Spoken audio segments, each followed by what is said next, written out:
她是小镇上最漂亮的女人，却被明码标价从事最低贱的工作。无数男人甘愿为她一掷千金，但没有一个人是真心待她。直到这天，安琪遇见了一个满眼都是自己的男人，他叫麦克，是个自食其力的农场主。纯洁质朴的他常来教堂感恩主对农作物的保佑。这天他还外加了一个心愿，那便是让单身的自己尽早遇上生命的另一半。也许是命中注定，刚来镇上的麦克一眼便看上了散步的安琪。I have to meet her. You'll have to get in line. 从朋友口中，麦克得知了安琪的职业，但这并不影响他对这个女人的迷恋。麦克找到安琪，并说自己要娶她为妻。I'm gonna marry you. You're gonna marry me. Take me away from here, give me the life I deserve.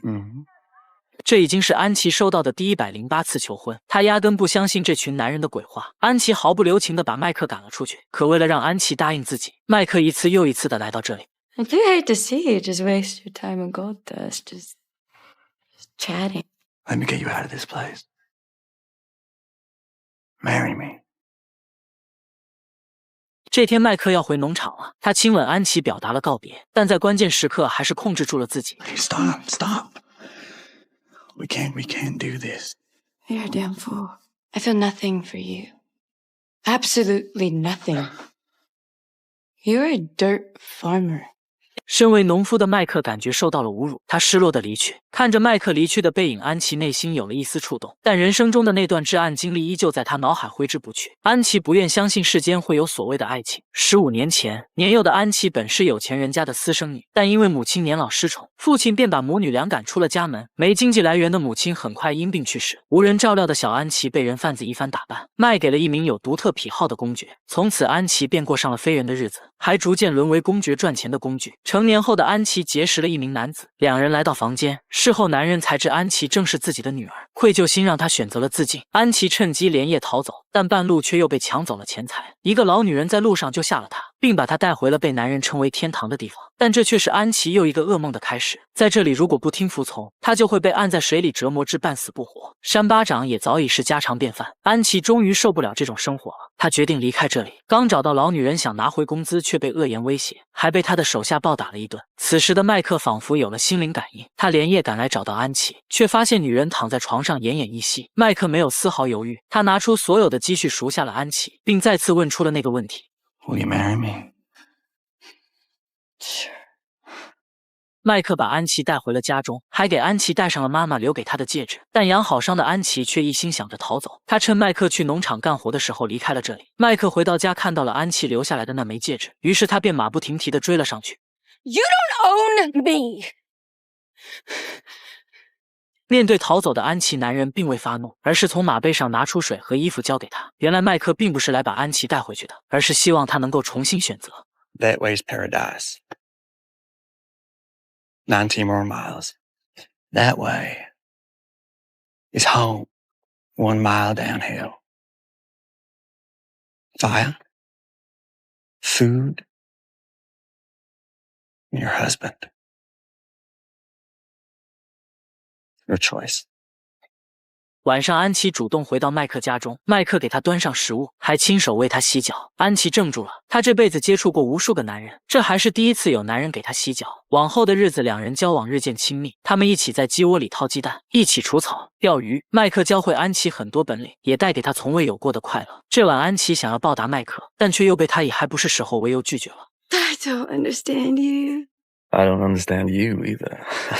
为避免胡思乱想，麦克跳进河里洗了个凉水澡。一旁的安琪看到这里，逐渐对这个男人有了好感。这晚，安琪梦见了童年的那个变态公爵，他在半夜被吓到惊醒。为缓和安琪的情绪，麦克把她带到山顶一起看美丽的日出。两人也在这天确立了关系。本以为他们的日子会就这样平淡的过下去，可麦克妹夫保罗的回来却打破了这一刻的安宁。看到安琪的第一眼，他立马认出了这个熟人。当着麦克的面，他没有直接捅破，但等到麦克一离开，保罗便对安琪百般羞辱，还说他压根配不上麦克这么好的男人。保罗问麦克为什么要找这么一个垃圾回家，可麦克听后却一拳把他抡倒在地。他不允许任何人这样说安琪。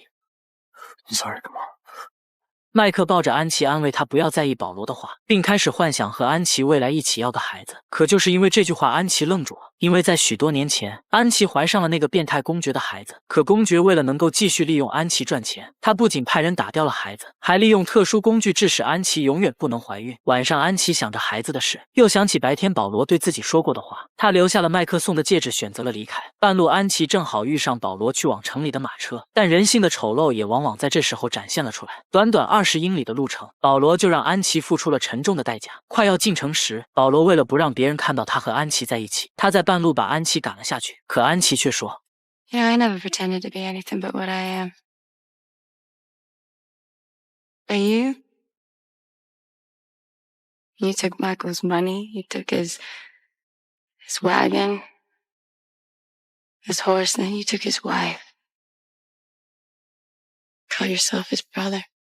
安琪回到了原来的地方重操旧业。麦克也从保罗口中得知了安琪的去向。他在一个房间找到了安琪。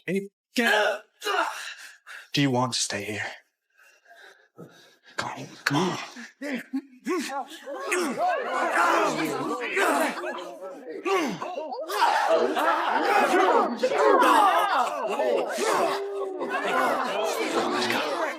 就这样，麦克把安琪带回了家中，但一路上两人都沉默不语。夜晚，麦克一个人在仓库抱头痛哭。安琪意识到自己已经深深地伤害了这个男人，她来到小溪，拼命地擦拭着自己的身体，好像这样就能洗干净肉体的肮脏。Angel, stop. Angel, hey. Don't touch me. Hey, stop. Let him go. Hey. Look at me, okay? I forgive you. 麦克选择原谅安琪，并承诺无论她变成什么样，自己都会一如既往地深爱着她。他们渐渐地又回到了从前的生活。这天，麦克帮助了一个半路遇到困难的家庭，几天后怀孕女人便在他家中诞下了一名男婴。每当安琪看到麦克是那么喜欢小孩时，她的心里都会有一种说不出的难受。安琪在这天向麦克坦白了自己不能生育的事，但麦克却说 I love you. Nothing's gonna change that.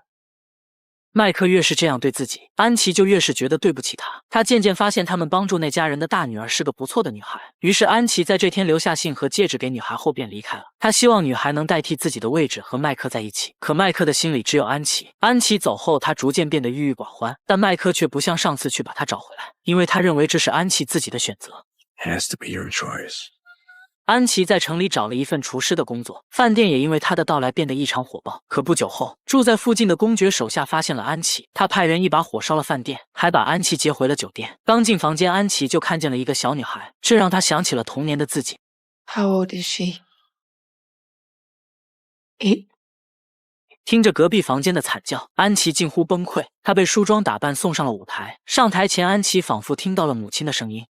Tell them the truth, darling.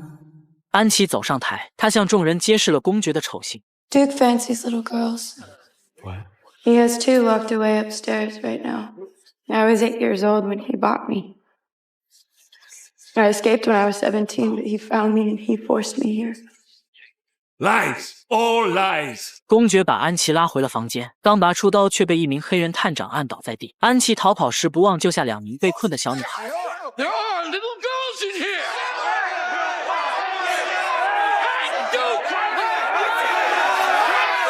恶有恶报，公爵被吊死在了城堡上。3年后，保罗在街上看见了一个熟悉的身影，那正是在一所学校当厨师的安琪。保罗向安琪忏悔了自己曾经对她犯下的错，并希望她能原谅自己。